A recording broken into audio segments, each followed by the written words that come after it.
Hi hello Swathi Ganga Kannada YouTube ಚಾನಲ್ಗೆ ಎಲ್ಲರಿಗೂ ಸ್ವಾಗತ ಸುಸ್ವಾಗತ. ಇವತ್ತಿನ ವಿಡಿಯೋದಲ್ಲಿ ಪೌರ್ಣಮಿ ಇದೆ ಮತ್ತು ನಾಳೆ ಶುಕ್ರವಾರ ಇದೆ. ಹಾಗಾಗಿ ಪೌರ್ಣಮಿ ದಿವಸ ವಾರಾಹಿ ಅಮ್ಮನ ಆರಾಧನೆಯನ್ನು ಮಾಡೋದ್ರಿಂದ ನಮಗೇನೆಲ್ಲ ಒಂದು ಒಳ್ಳೆಯದನ್ನುವಂಥದ್ದು ಆಗುತ್ತೆ.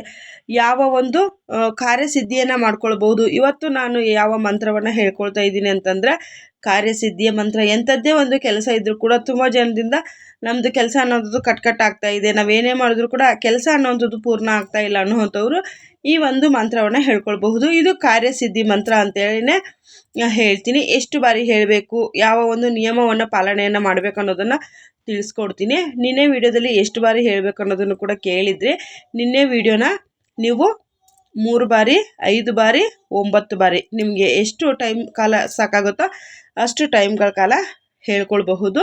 ನಿನ್ನೆ ವಿಡಿಯೋದಲ್ಲಿ ಅಪ್ಲೋಡ್ ಮಾಡಿದ್ನಲ್ಲ ಅದರದ್ದು. ಇವತ್ತಿನ ದಿವಸ ನೋಡಿ, ನೀವೇನೇನೆಲ್ಲ ಒಂದು ಕೆಲಸಕ್ಕೋಸ್ಕರವಾಗಿ ಈ ಒಂದು ಮಂತ್ರದ ಉಚ್ಚಾರಣೆಯನ್ನು ಮಾಡಬೇಕು ಅನ್ನೋದನ್ನು ತಿಳಿಸ್ಕೊಡ್ತೀನಿ. ನೆಕ್ಸ್ಟು ಎಷ್ಟು ಬಾರಿ ಹೇಳಬೇಕು, ಯಾವ ಒಂದು ನಿಯಮ ಪಾಲನೆಯನ್ನು ಮಾಡಬೇಕು ಅನ್ನೋದನ್ನು ಕೂಡ ನಾನು ನಿಮ್ಮ ಜೊತೆಗೆ ಶೇರ್ ಮಾಡ್ಕೊಳ್ತೀನಿ. ಬನ್ನಿ.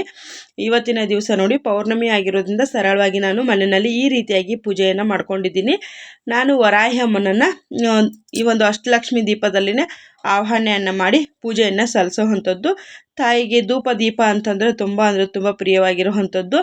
ಹಾಗಾಗಿ ನೀವು ಆದಷ್ಟು ಈ ಪೌರ್ಣಮಿ, ಅಮಾವಾಸ್ಯೆ ಮತ್ತು ಮಂಗಳವಾರ, ಶುಕ್ರವಾರ, ಅಷ್ಟಮಿ, ಪಂಚಮಿ ಸಂದರ್ಭಗಳಲ್ಲಿ ಮನೆಯಲ್ಲಿ ಧೂಪ ಹಾಕೋದನ್ನು ಮರೆಯೋದಕ್ಕೆ ಹೋಗ್ಬೇಡಿ. ಧೂಪ ಅಂದರೆ ವರಾಹಿಯಮ್ಮನಿಗೆ ತುಂಬ ಇಷ್ಟ.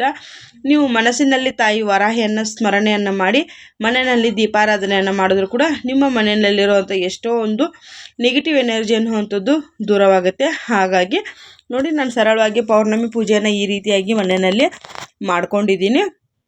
ಇವತ್ತು ನೈವೇದ್ಯಕ್ಕೆ ಬಂದು ನಾನೇನು ಮಾಡಿಲ್ಲ, ನಾನು ಹಾಲು ಕಾಯಿಸಿ ಇಟ್ಕೊಂಡಿದ್ದೆ. ಇವತ್ತು ಗುರುವಾರ ಕೂಡ ಆಗಿರೋದ್ರಿಂದ ರಾಯರನ್ನು ಪೂಜೆಯನ್ನು ಸಹ ನಾನು ಮಾಡಿಕೊಂಡಿದ್ದೆ. ನಾನು ಹಸೆ ಹಾಲಿಗೆ ಸ್ವಲ್ಪ ಕಲ್ಲು ಸಕ್ಕರೆಯನ್ನು ಹಾಕ್ಬಿಟ್ಟು ದೇವರಿಗೆ ನೈವೇದ್ಯವನ್ನು ಮಾಡ್ಕೊಂಡಿದ್ದೀನಿ. ಮನೆಯಲ್ಲಿ ಆ್ಯಸ್ ಯೂಶುವಲ್ ಮನೆಯನ್ನು ಒರೆಸೋದು, ಸ್ವಲ್ಪ ಗಂಜಲ ಹಾಕ್ಬಿಟ್ಟು ಮತ್ತು ಕಲ್ಲುಪ್ಪನ್ನು ಹಾಕಿ ಈ ಒಂದು ಪೌರ್ಣಮಿ ಸಂದರ್ಭಗಳಲ್ಲಿ ಮನೆಯನ್ನು ಎಲ್ಲ ಒರೆಸ್ಕೊಳ್ತಾ ಇರ್ತೀನಿ.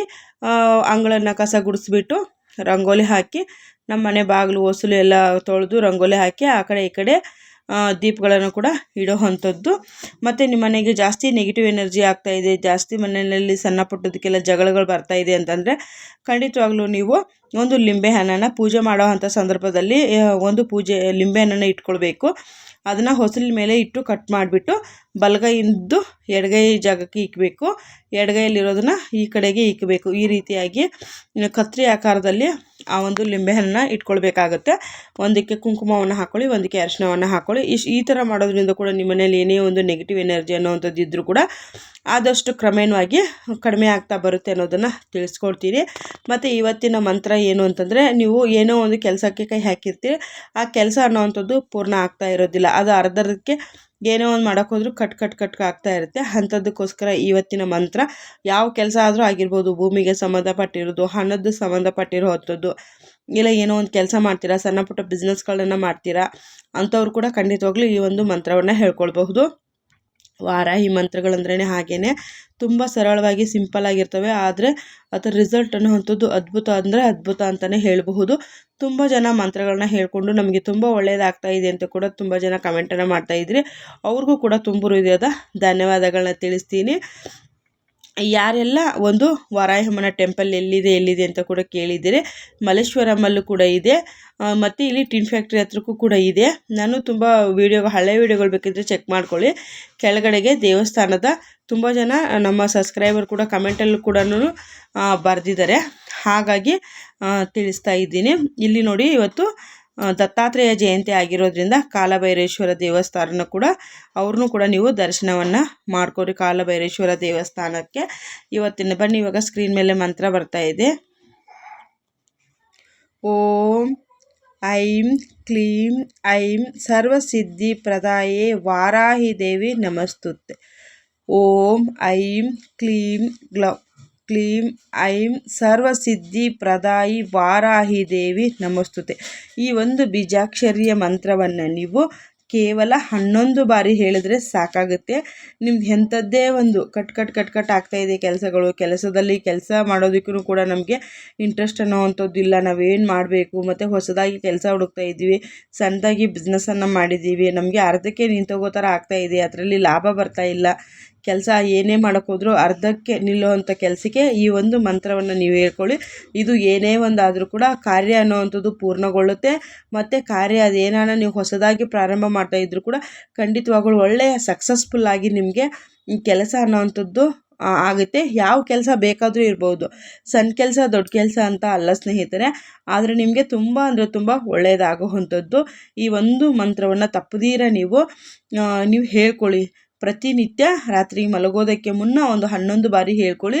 ಇಲ್ಲ ನಮಗೆ ರಾತ್ರಿ ಹೇಳೋದಕ್ಕೆ ಸಮಯ ಆಗಲ್ಲ ಅಂದರೆ ಬೆಳಗಿನ ಜಾವ ಹೇಳ್ಕೊಳ್ಬೋದು. ಹಾಸಿಗೆನಲ್ಲೇ ಕೂತ್ಕೊಂಡು ಕೈ ಮುಗಿದು ಒಂದು 10 ನಿಮಿಷಗಳ ಕಾಲ ವಾರಾಹ್ಯಮ್ಮನ ಸ್ಮರಣೆಯನ್ನು ಮಾಡಿಕೊಂಡು ನಮ್ದು ಈ ರೀತಿಯಾಗಿ ಕೆಲಸ ಅನ್ನೋಂಥದ್ದು ಮಾಡ್ತಾಯಿದ್ದೀವಿ, ಇದು ಕಟ್ ಆಗ್ತಾಯಿದೆ, ಹಾಗಾಗಿ ನಿನ್ನ ಒಂದು ಮಂತ್ರದ ಉಚ್ಚಾರಣೆಯನ್ನು ಮಾಡ್ತೀವಿ ತಾಯಿ, ಈ ಕೆಲಸ ಎಲ್ಲ ಪೂರ್ಣ ಆಗಲಿ, ನಾನು 11 ದಿನಗಳ ಕಾಲ ನಿನ್ನ ಒಂದು ಮಂತ್ರವನ್ನು ಹೇಳ್ಕೊಳ್ತೀನಿ ಅಂತೇಳಿ ಹೇಳ್ಕೊಳ್ಬೇಕು. ಹೇಳ್ಕೊಂಡಿದ್ದೆ ಆದರೆ ಖಂಡಿತವಾಗ್ಲೂ ನಿಮಗೆ ಕೆಲಸ ಅನ್ನೋವಂಥದ್ದು ಪೂರ್ಣವಾಗುತ್ತೆ, ಮತ್ತು ಕಾರ್ಯಸಿದ್ಧಿ ಕೂಡ ಆಗುತ್ತೆ ಅನ್ನೋದನ್ನು ತಿಳಿಸ್ತೀನಿ.